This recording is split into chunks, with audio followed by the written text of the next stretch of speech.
Всем привет! Вы на канале Dasha Models. Это видео я хочу посвятить такому неказистому танку. Это ЛК-3. Это не просто танк, а настоящий предок таких танков, как Тигр и Леопард. Так что в этом видео мы прикоснемся к настоящему немецкому танкостроению, к ее истокам. Итак, поехали!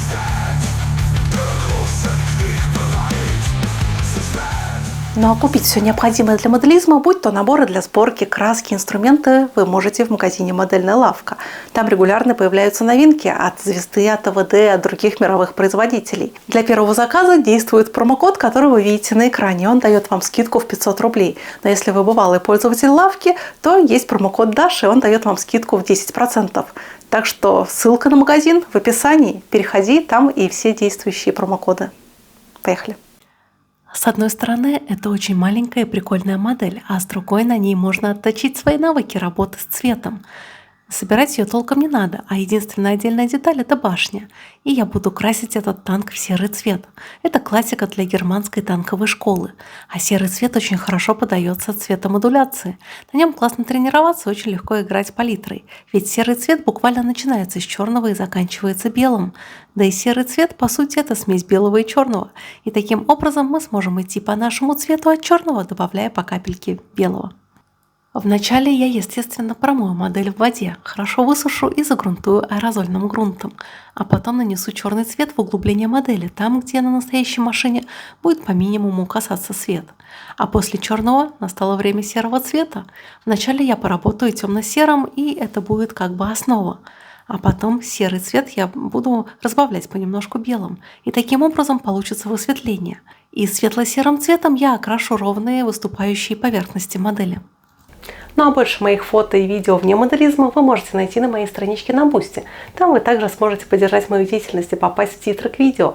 Ссылочка на Boosty есть в описании к видео, так что тоже рекомендую подписаться еще и на мой Telegram.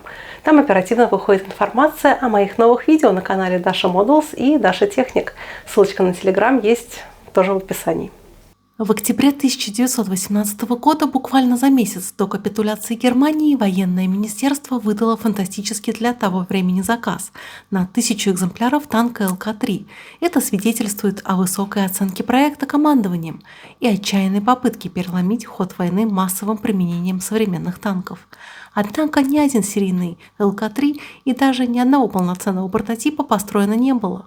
Помешало окончанию войны и последовавшая ноябрьская революция.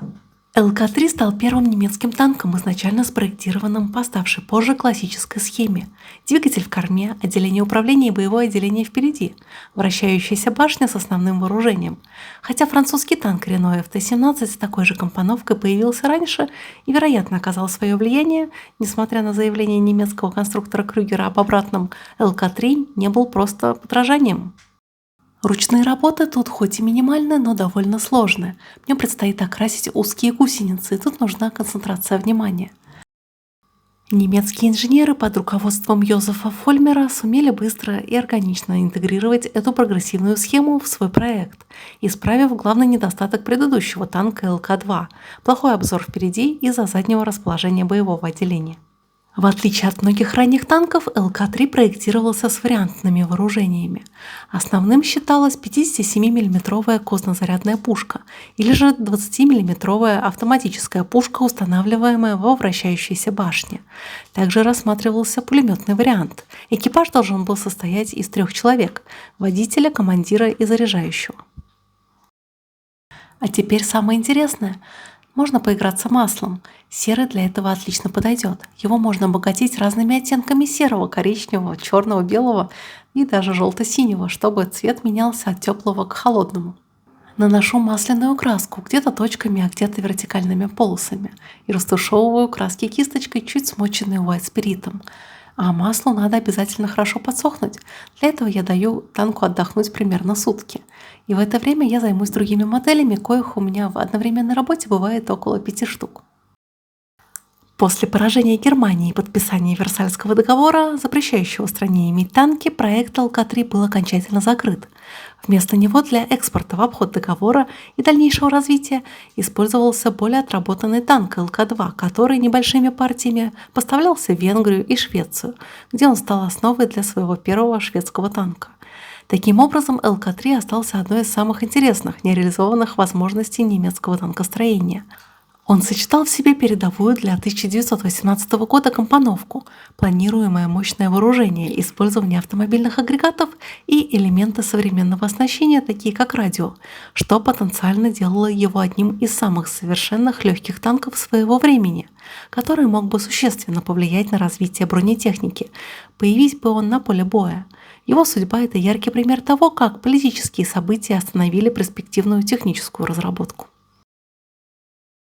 И завершу образ маленького железного капута белой сухой кистью, чтобы выделить характерные для машин начала 20 века клепки. И мне лишь осталось методом сухой кисти выделить гребни гусеничных лент стальным цветом.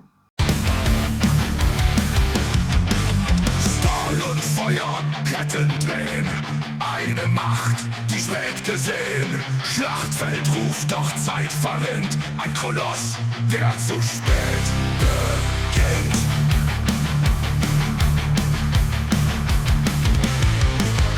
Kriegsmaschine, rostig. Alt, ihr Donner leckt schon kalt. Verlorene Stärke.